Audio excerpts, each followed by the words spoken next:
Você ligado comigo na TV Parlamento Nordeste, meu abraço. Estamos chegando a partir de agora para mais um boletim de notícias e informações, acompanhando os parlamentares dos 9 estados nordestinos aqui na Câmara e Senado da República. E você pode acompanhar todo o nosso noticiário acessando parlamentonordeste.com.br. E eu começo o show de notícias e informações de hoje, abrindo canal para conversar com o ex-ministro das Cidades, deputado federal pela Paraíba, pelo PP, Aguinaldo Ribeiro. Ele falou de unidade da bancada, definição de emendas para o ano que vem e de temas ligados ao seu partido, também na política paraibana. Quem conversou com ele foi a jornalista Fernanda Martinelli e você acompanha a partir de agora. Deputado, reunião da bancada para tratar das emendas da LDO 2016, a importância dessa unidade aqui em Brasília? Eu acho que é fundamental essa unidade porque ela resulta em objetivos que são fundamentais para o nosso Estado. Nós estamos discutindo algumas ações e metas dentro da LDO que são importantes. A bancada praticamente definiu o cuidado com a falésia do Cabo Branco, que é uma obra que nós reputamos da maior importância. Também o complexo adutor da Borborema, que vai garantir a água, para toda a região da Borborema. E estamos trabalhando também no modal aeroportuário, que vai possibilitar também fortalecer o aparelhamento logístico do estado da Paraíba, tendo em vista que algumas outras metas que nós tínhamos já foram acatadas pelo relator, a exemplo da Transnordestina, e a exemplo também da duplicação da BR-230 em sua totalidade. Então acho que essas obras, estando consignadas na LDO, vão garantir que nós possamos trabalhar quando da lei orçamentária para podermos consignar os recursos necessários à execução dessas obras. O senhor tem lutado muito por investimentos no estado da Paraíba, junto ao ministro Gilberto Occhi na integração. Como tem sido essa luta, deputado? Nós temos trabalhado não só no Ministério da Integração, mas lá e de forma especial, exatamente por ser um ministério vinculado ao nosso partido, que tem um ministro que tem todo o zelo, o cuidado, sobretudo com a obra tão importante que é a transposição do Rio São Francisco, mas não só a transposição, a vertente litorânea e tantas outras obras que são importantes para o nosso estado, tantas outras obras, inclusive que estão em andamento, em parceria com o governo do estado, que vão dotar o nosso estado da infraestrutura hídrica necessária à recepção das águas do Rio São Francisco. Mas também estamos defendendo o nosso estado em outros ministérios. Recentemente nós tivemos com o ministro das Cidades tratando sobre a continuidade do Minha Casa Minha Vida. Nós já tivemos uma reunião também no planejamento, na Fazenda, tratando desse assunto, que é um assunto importante. Tive reunido, inclusive, com o setor da construção civil, que estava muito ansioso. Tive a oportunidade de falar com a própria presidenta Dilma sobre esse assunto, sobre a questão da continuidade do Minha Casa Minha Vida, que é importante demais para o nosso país e para o nosso estado. Outros ministérios também igualmente importantes, como saúde e educação, para que nós possamos avançar nas obras de creches que nós temos na educação hoje. Na saúde, várias unidades básicas de saúde que estão sendo construídas em diversos municípios do nosso estado, que nós estamos defendendo, enfim, para que nós possamos melhorar verdadeiramente a infraestrutura do nosso estado. Estamos nessa semana debatendo temas como a reforma política, que deve ir à votação daqui a pouco. Como o senhor tem visto essa discussão aqui na Câmara? Olha, eu fiquei frustrado com o resultado da reforma política. Eu confesso que acho que nós podíamos ter produzido muito mais do ponto de vista da expectativa nossa, minha pessoalmente, e da população como um todo. Nós votamos aquilo que foi, vamos dizer assim, foi possível ser votado dentro do rito que foi imposto para aquela votação. Mas eu confesso que alguns temas que são importantes e que anteriormente eram, vamos dizer assim, consensuais, acabaram que foram atropelados e que nós sequer conseguimos passar no primeiro turno, exemplo do fim das coligações, exemplo do coincidência de mandatos, enfim, temas que eram praticamente consensuais e que deixaram de ser. O voto majoritário que nós havíamos discutido nada disso nós conseguimos avançar na reforma política. Então acho que talvez não vamos ter muita novidade em razão da votação desse segundo turno daquilo que já foi aprovado na Casa. Nós vamos aguardar as modificações que serão produzidas no Senado e quem sabe aí podermos ter uma nova perspectiva de debate aqui na Câmara dos Deputados. Eleições de 2016 já são assunto, já são tema de debate. E o PP como deve se posicionar? Nós estamos discutindo com as lideranças de base do nosso partido, né? Vamos participar ativamente, essa é uma diretriz nacional do partido, e nós esperamos ter uma participação muito positiva em termos não só de qualidade, mas também em termos quantitativos no nosso estado e no país como um todo. Eu estive inclusive em alguns momentos já agora recentes participando de debates em alguns estados, especificamente tratando sobre a reforma política, mas já ouvindo o interesse de participação no nosso partido, assim como também no nosso estado, com várias lideranças que temos tido contato e que têm manifestado também esse desejo de poder encerrar as fileiras do Partido Progressista para a disputa em 2016. E a presidente Dilma Rousseff reuniu os governadores de todo o país aqui em Brasília. O governador de Alagoas, Renan Filho, conversou com a nossa reportagem e falou da importância da unidade dos governadores e dessa luta para sair da crise. Olha, muito importante, especialmente nesse momento em que o Brasil precisa vencer a crise. Mas para vencer a crise, a presidência da República, o governo federal, precisa apontar um caminho, orientar uma saída para que os estados cumpram também o seu papel. É muito importante que mantenhamos os investimentos, tanto os investimentos do governo federal, como investimentos próprios feitos pelos estados. É fundamental que nós mantenhamos a capacidade de tomar de crédito, de ter crédito para os estados. É fundamental que setores importantes, como o setor sucroenergético, no caso de Alagoas, é fundamental que o governo federal ajude no combate à seca, no momento de crise. Coisas como essa, que o governo federal tem tomado medidas para enfrentar a crise nacional, mas precisa oferecer condição para que os estados enfrentem também essa crise no âmbito local, especialmente no Nordeste, que é uma região mais carente do país.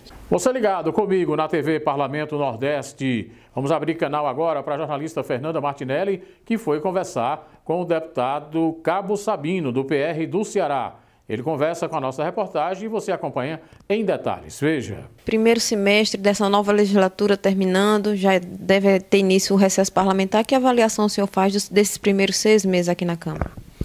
Olha, foi um semestre que nós podemos avaliar como positivo, diante do número de votações que tivemos na casa, o trabalho excessivo, o trabalho nas comissões.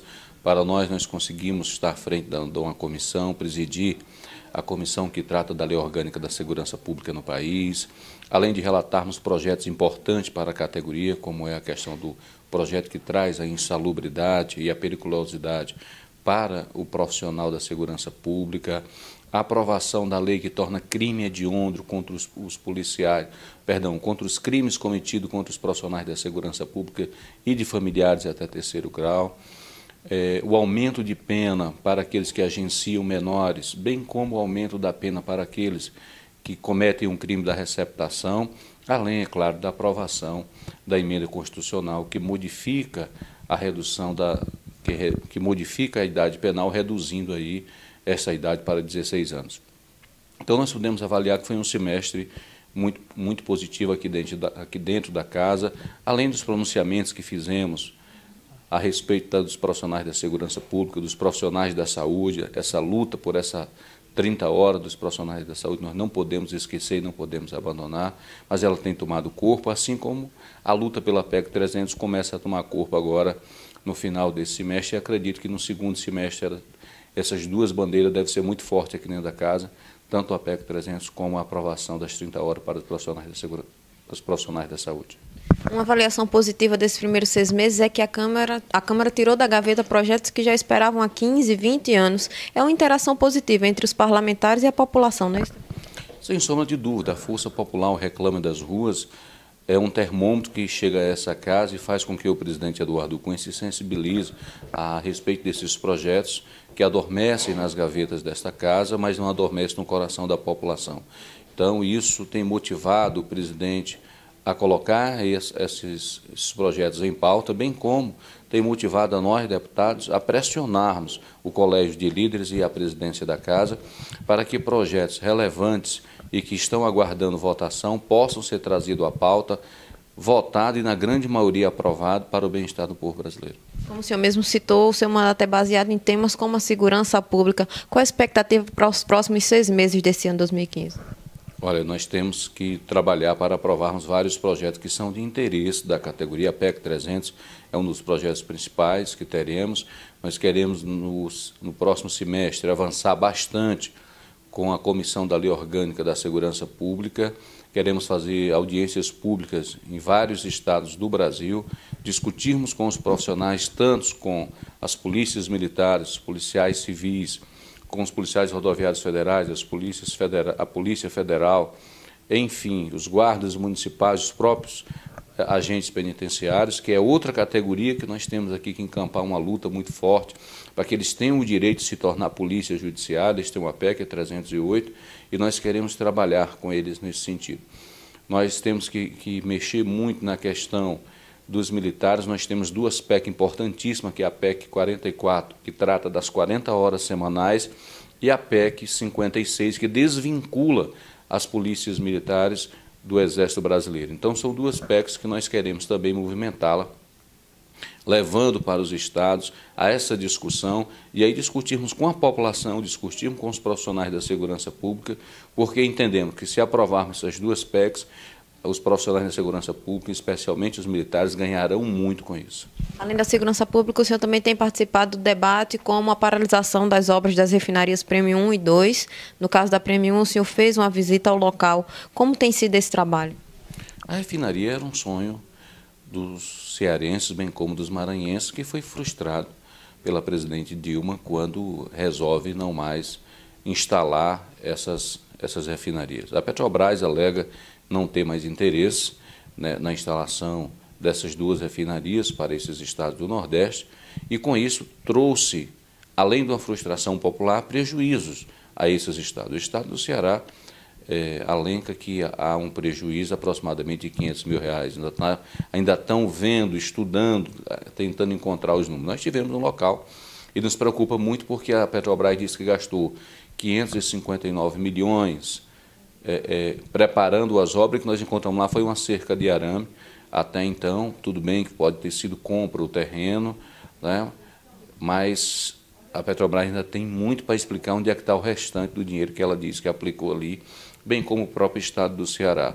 Então, a refinaria é uma luta que nós não podemos esquecer e esperamos que o governo federal tenha sensibilidade de retroceder nessa decisão, avançar instalando essas refinarias para o estado do Ceará, não simplesmente porque queremos ter o nome que temos uma refinaria, mas dobrará o PIB do estado do Ceará, além de gerar um número grandioso de empregos, gerando emprego e renda, tanto para a população do estado do Ceará como para estados circunvizinhos. O senhor também luta por melhorias no sistema carcerário no país. É hora de cobrar mais investimentos para que não haja essas superlotações que existem nos presídios brasileiros, não é isso, deputado? É necessário que tanto o ministro da Justiça quanto as autoridades deste país tomem medidas sérias, se estude e se traga uma nova metodologia no sistema prisional do Brasil. O que nós temos hoje são unidades apenas punitivas, ou seja, apenas para prender e para alguém cumprir uma pena. Só que lá dentro, o nome já diz pena, então, dentro desses presídios, hoje o que está tendo, na realidade, são vinganças. Todos os direitos fundamentais desses cidadãos estão sendo tirados, o que deveria ser só a privação da liberdade.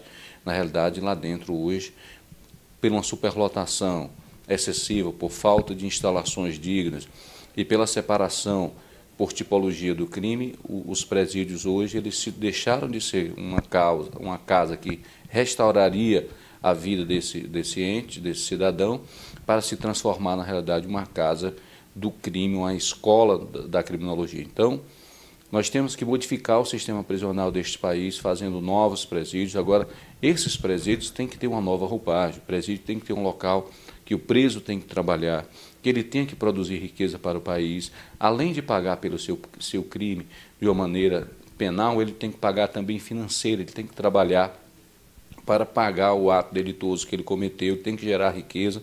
Em vez de nós termos aí o auxílio-reclusão, o próprio preso é que tem que gerar riqueza para a sua família.